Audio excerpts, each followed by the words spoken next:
Welcome to Kubernetes Application Security. I'm Gareth Rushgrove. I'm the VP of Product here at Snyk, and I'm going to be accompanied by Yulia Manda, who's one of our software engineers working on a lot of our Kubernetes and container security features. In this talk, we're going to talk about, a broad spread of different security problems around Kubernetes applications. We'll start out talking about configuration. We'll move on to talking about why workload security is important.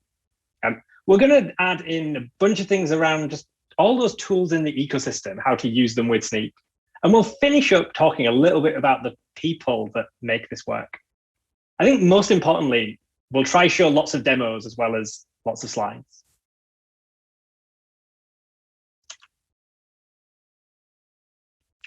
Okay, let's talk about Kubernetes configuration and why it's a security problem. The reality is it's not a Kubernetes specific issue. Configuration is a security risk. It's even there in the OWASP top 10. I sort of think it's the one that everyone forgets after they've talked about SQL injection and like all the other sort of vulnerabilities on there. Like misconfigurations are a really strong like signal for vulnerabilities. I quite like this quote as well from some research from the NSA, which pointed at some of the depth of this problem. It's not just something where I think higher level tools just make it go away. The cloud service providers providing sort of better tools for configuration. It's sort of intrinsic to the things you're configuring. And it is the most prevalent cloud vulnerability today, based on some research. For Kubernetes, it's hard to get away from talking about configuration without talking about YAML. Obviously, a slight maybe overreaction to like how YAML is sort of perceived, but it definitely brings up strong opinions. People love it, people hate it. But on the other hand, it's lowered the barrier to more and more people ultimately being configuration managers, managing the configuration for their own applications. I think broadly speaking, that's a good thing. But again, it comes with risks. What used to be something that was the specialist domain of a small number of people, configuration, now is something that we're expecting all developers to do. But we've not always provided them with the tooling or even the sort of, framework to sort of think about how they might write secure config. I think one thing I'm sort of keen to stress is that it's not just about a single solution. And there are probably multiple places where configuration matters, again, to different people, to different teams, to come up with a workflow that really allows you to write secure configuration from authoring through to maintenance, through to working across teams. And I think there's probably sort of three areas that are of interest here when it comes to development of config. There's the local environment, like whether you're using Vim and Emacs and terminals like me, or whether you're an IDE person and you're all in VS Code or IntelliJ. Like having tools that allow you to write secure config is useful. You have a fast feedback loop. I think in particular for people who are engaged, I don't think it's realistic or even essential that everyone is. Sometimes you're just having to do the work. Some people are more interested. Having local tools gives them a faster feedback loop. I think that's really useful. CI/CD has become the place where we go when we want to introduce sort of some enforcing function. It's incredibly powerful. We've grown from just simply using it to run unit tests through to now everything to do with security or compliance or acceptance testing. Like it's become a way of interacting with the software build process.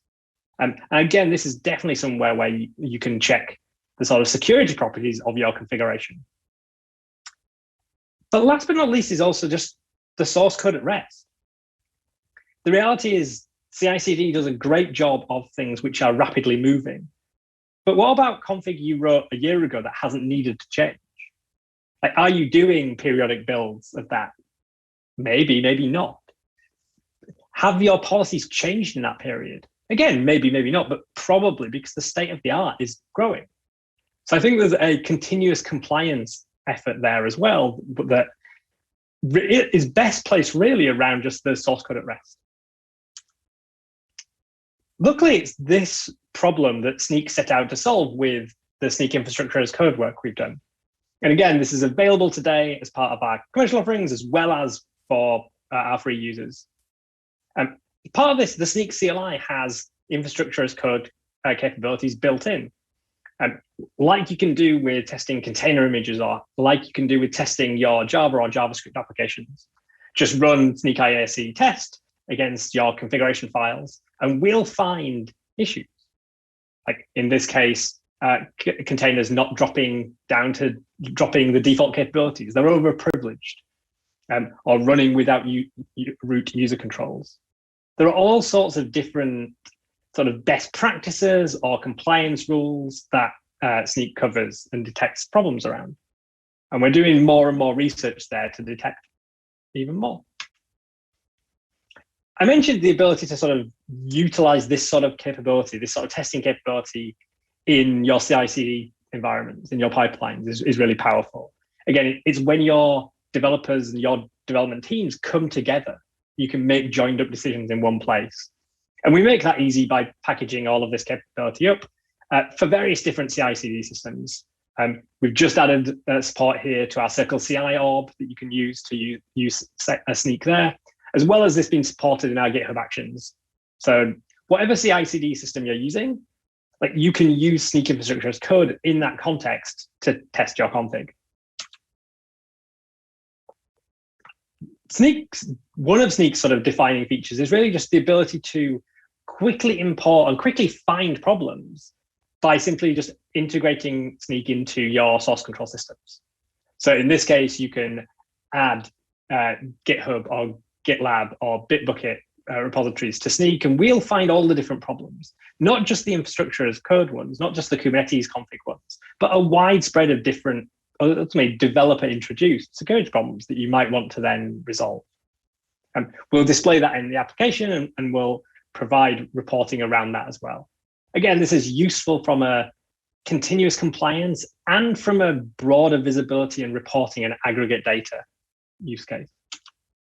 And last but not least, and you'll see this in some of the other SnykCon talks, we're just launching support for the infrastructure as code in our IDE integration. So if you look at our JetBrains integration today, like if you're opening your Kubernetes config files, we'll surface the same problems right there in your IDE, along with recommendations on how to resolve them. Again, this spectrum of having local tooling for fast feedback for developers, combined with like aggregate data and reporting, combined with the ability to sort of enforce rules, policies at the CI/CD level, gives you an end-to-end assurance around your Kubernetes configuration using Snyk. With that, I'll hand over to Julia, who's going to talk about why workload security is important in the context of Kubernetes. Nice, thanks, Gareth. Well, we just saw a few reasons why assessing configuration of Kubernetes is important and how to go about that. But what about once our applications and services are up and running? How can we make sure that the workload changes end up with the security level that we want? This is Julia. I'm a software engineer in the container group, and we will shortly look at the production side vulnerability monitoring and management in the next few minutes. So vulnerabilities are added as part of base images or applications or application dependencies, which all get encapsulated in an image. Then how images this is run in the cluster is controlled by the deployment configuration. And based on this, spawned in similar replicas by the controller. And Kubernetes does auto-scaling in order to manage high load, so your applications will eventually have many instances at runtime.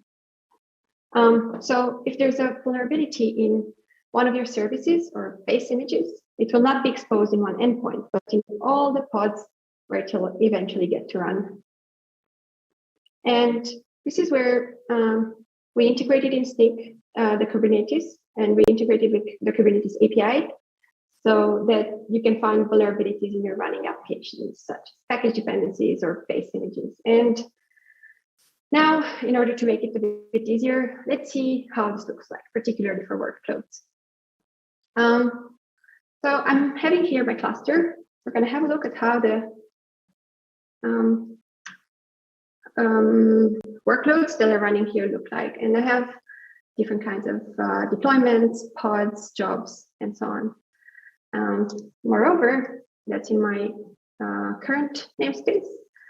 But of course, we can have workloads running in different namespaces. Here I have a cron job running. And how does it look like in the Snyk app? So let's see here in integrations. For the sake of simplicity, I have already configured the integration with Kubernetes, but let's add some of our workloads to be monitored and scanned. And how they are grouped here, this is the cluster demo, which is basically one of the clusters that I'm managing. And these are the namespaces. So all my workloads are grouped under their corresponding namespaces. And we can choose, let's say, to see what happens for Docker demo. We're going to edit. Now it's basically being scanned. It's the one that we saw before running. And this is the image that was detected. And what we can see here is that the base image of this image that we built and run in our workload is Go 114. That's the detected base image, and a few other parameters. Now, in this section here, we see that for 114, we have different kind of vulnerabilities discovered. In total, there are 10. We're going to see about severity a bit later, but for now, let's focus on the fact that we see vulnerabilities. We detected vulnerabilities in the base image of this workload. And what Snyk can do is to recommend upgrades. In this case, it's a very lucky and nice one because 116 contains no vulnerabilities. But it can be as well another image with just less vulnerabilities. And upgrading to this one may make your workload more secure.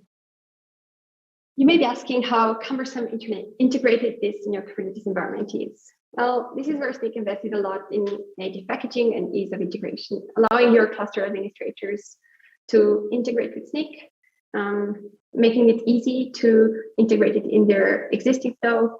And this is why we support already now Helm, Red Hat Operator, OpenShift, and Amazon EKS. And what you see in this example is basically what needs to be installed in order for Snyk to be able to perform vulnerability scanning and monitoring by integrating with your Kubernetes API. And let's see in a bit more details what this means behind the scenes. So here you have your Kubernetes cluster. It's running the Kubernetes API, and that's where the Snyk controller gets to be installed as well in order to be able to listen to workload events. So the user flow would look like this. You import and test your running workloads, identify vulnerabilities in their associated images, packages, and so on. And once imported, Snyk continues to monitor these workloads, identifying additional security issues as new images are deployed and this workload configuration changes.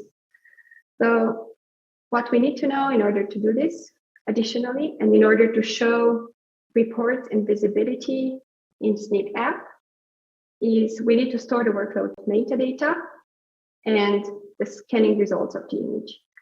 The image pulling and scanning is not copied in any way on Snyk's side. So it's done locally, but we store this information in order to help us with visibility and help you with managing your workloads better in an easier manner.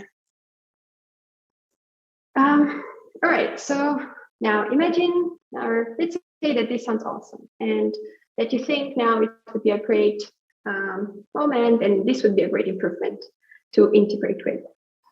But you see, when you integrate your apps with and workloads for the first time with a security vulnerability analyzer like Snyk, the amount of existing issues will most probably be overwhelming. So how do you actually go about fixing these issues? It's about base images, maybe changing operating systems, package dependencies, and so on. And here is where scoring comes into place. So for any entity that you scan using Snyk, we calculate a score. And we do this because we want to ensure that the highest risk issues have associated the highest score. For this, we take into account things like severity of the vulnerabilities that we discovered. Do they already have a public proof of concept for exploiting this vulnerability, or are there already any existing fixes? And additionally, for Kubernetes, its context contributes a lot to the scoring with additional parameters. What does that mean exactly? Well, for example, we discovered a vulnerability in one of the workloads, or let's say in the base image of a workload, where it's described that in order to be exploited, it needs file system access. And at the same time, in the configuration, in the Kubernetes configuration, we figure out that there is no read-only file system configuration parameter set. In this case, this is pretty severe, and it will contribute more to the score than something else. And similarly, to, for example, permission issues, capabilities are not dropped, but there is a vulnerability that can be exploitable where the attack vector requires root access. Yeah, and that's how we came up with this score. And it identified the severity of a given issue, be it critical, high, medium, and you can further filter in your projects once you have integrated with this by severity, and progressively decide to fix what may have higher negative impact on your environment, pretty much. And with this, I am going to hand back over to Gareth to tell you more about tooling around Kubernetes. Let's talk about tools, because certainly around Kubernetes, there are lots of tools. It's grown an ecosystem around it that I think very few software projects ever have. The richness of the Kubernetes API, the extensibility of the Kubernetes API, and the broad reach of Kubernetes itself has led to really all software tools having some integration with it. I think that's really powerful. But I think that also makes interoperability really important. How do tools work together? So I think we want to show some examples of Snyk working with tools maybe you're familiar with. Okay, let's jump into some demos. One of those tools that comes up when we talk about container security around Kubernetes is Trivy. It's a useful command line tool that does a job of scanning container images, much like Snyk. It provides a nice client-server architecture. Normally, you're actually having to run all of the server. You're needing to keep a database of all the vulnerabilities. All that vulnerability data is needing to be compiled and from public sources. Snyk does a lot of that work for Snyk. We have a dedicated security research team that does a lot of proprietary research. We surface all sorts of vulnerabilities in lots of different language ecosystems in particular. So we have a really rich database there. And we're constantly adding more and more context and flavor to those vulnerabilities, so they're easier to understand, richer to work with. And let's see that working with Trivy. So first, we'll need to authenticate with Snyk. The Snyk CLI allows us quickly to grab the Snyk API token, which we can do, and we're going to put that in an environment variable for Trivy. We could also pass these as flags, but it's nice on the environment variable side.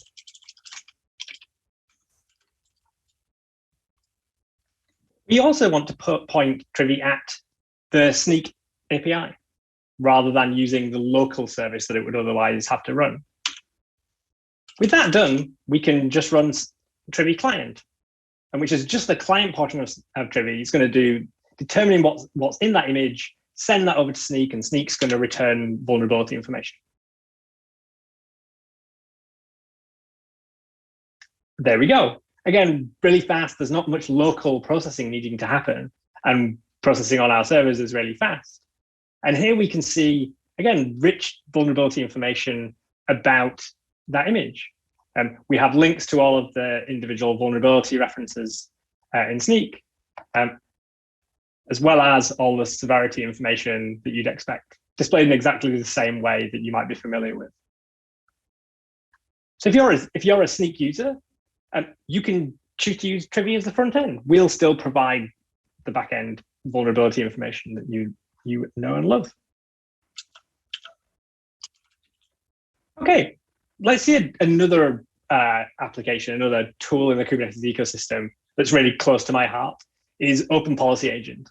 I started hacking on this a long time ago and ended up building Conftest, which is the command line tool that's now part of that project. And we're going to see how that works with Snyk. I'm going to cheat here a little bit and use make. We'll see the commands as well. But for those that don't know Snyk that well, you can use the Snyk container test tool to test a container image. We're testing that. We're going to analyze that container image. We're going to return vulnerabilities. So again, that's useful. And it's useful to understand what's going on. We can also, though, as well as surfacing, again, vulnerability information and some of those recommendations, we can output that as data. So actually, if you run with the --JSON flag, and this is true of all the Snyk test tools, you'll get a really rich output of structured data that goes into the details of really what's going on under the hood.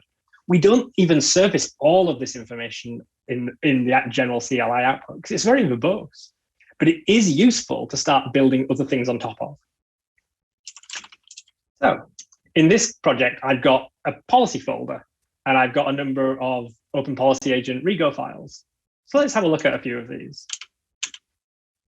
So here I've written some Rego to do a couple of things. One of them is I'm gonna basically say, if there are any high severity crypto issues, then that's a problem. We need to stop. We need to actually fix those. That's quite again, both simple but also powerful policy example. Snyk allows you to sort of block on high severity issues, but here I'm picking on cryptography issues, but it could be any CWE. You have the richness there of all of the detailed information that we're sharing under the hood. And I'm also going to warn if there are any crypto issues. Again, imagine that this is a organization that's had a few issues with cryptography vulnerabilities that have been exploited. I've written some policies to make sure I'm aware of all of them, and that if there are high severity ones, we're going to fail the build and we're going to say, no, we need to fix that before we go forward. But we can write policies about anything. So maybe it's that we want to only have an allowed list of base images, or only allow base images from specific repositories. Well, we can do that. Rego is really incredibly powerful. These are simple examples. You can imagine much more powerful ones, even using remote data sources to back all of this up. So let's run that as well. Again, I'm running the Snyk container test command. I'm getting the JSON output. I'm then just going to pass that on standard in to Conftest. So again, we're doing the same thing, outputting that JSON, and then inputting that into Conftest. Conftest is going to use the policies that I wrote and give us information back. And in this case, actually, there are quite a lot of vulnerabilities that trigger my warnings and issues. Here you can see some of the warnings around cryptography issues in these packages, though thankfully there are no high severity ones in the crypto bit. And I've done a good job here. Oh, no, I haven't. Here we go. I'm not using a permitted base image. This has not been approved. We're not going to go forward. And again, we can introduce these as part of a build process. Last but not least, I mentioned YAML as that configuration format. But for lots of people, actually, you're using higher level tools. There's been an explosion of different higher level tools. And you can look at Helm through that lens and Helm template as a way of generating. There are language bindings in different things. There's the CDK work and Pulumi that will all output to YAML or to the Kubernetes API, talk to the Kubernetes API directly. One of the tools I'm actually really liking at the moment has been Carvel and with the YTT processor. So YTT is a way of, again, templating YAML files. It has a fairly straightforward syntax. It's all valid YAML, which has some interesting properties. And in this case, I've written a generic template and some values I'm inserting. Nice thing is there I can use that template across multiple projects and just insert some new values for different ones. So you get a lot of reuse out of it. Handily, YTT can be used to generate the YAML file. So let's take the inputs, take my template, take the values file, and quickly generate a full Kubernetes config. And with having that, I can just point Snyk IAC test at that folder, and very quickly we'll get back some of the configuration mistakes I made. So it's really easy to integrate with like any of these sort of preprocessors or tools that will ultimately render out to the Kubernetes configuration language. So we saw brief demos of our brand new support for Trivy that you can use right now and have a play with if you like. Saw some ways of using Open Policy Agent using Snyk container. And we saw an example using Carvel. And again, the same approach can be applied with Helm or Kustomize or any of the tools in that space. With that, and coming to the end of our talk, we wanted to talk a little bit about one of the things we haven't touched on that is equally important to how you scale security when you're working with Kubernetes, and that's people. And ultimately, this could be an entire talk on its own, but I think it's important at least to mention it when we're talking about a broad brush of problems. I think ultimately, scaling security in a world where you have many development teams has to involve those development teams. It doesn't mean about developers becoming security experts and learning to be the security person, but it does mean them being involved, and it does mean them having access to tools that fit into their workflow. These are developer tools that solve security problems, not security tools. Because ultimately it's cheaper, it's faster, it's better to scale things out earlier in the process. And developers are the ones at the start. They are the people who can go from nothing to something. Frankly, as well, in most organizations, they're growing much faster than the security teams. If you're a security organization and you're working in a context where the development team is growing and growing and growing, you have to come up with a way of scaling that doesn't involve you saying no twice or 3 or 4 times as fast. You have to work with what's there. And I think that means engaging with development teams as part of the group of people who are going to solve security problems, not create. Like even with the higher level abstractions we're seeing and that will come in the future, I think developers will always know their applications best and be interested in the problems around them. So we need to decentralize fixing security problems as much as we can. At the same time, it's really important to have some centralized reporting. There are broader scale problems, organizational scale problems that a security team is best placed to address and deal with. How do you decide what is an individual team issue and what's a macro issue? I think is a matter of conversation and communication and collaboration between these two groups. You need that central information to prioritize. Anyone in security will probably be in a position where they feel overloaded. There is too much going on. It's happening too quickly. And frankly, they're right. The environment they're operating in is hostile in lots of cases. So how do you get the right information in aggregate in the center for them to make prioritization decisions? Which teams do they need to engage with most? Which teams are doing well and which teams need more help?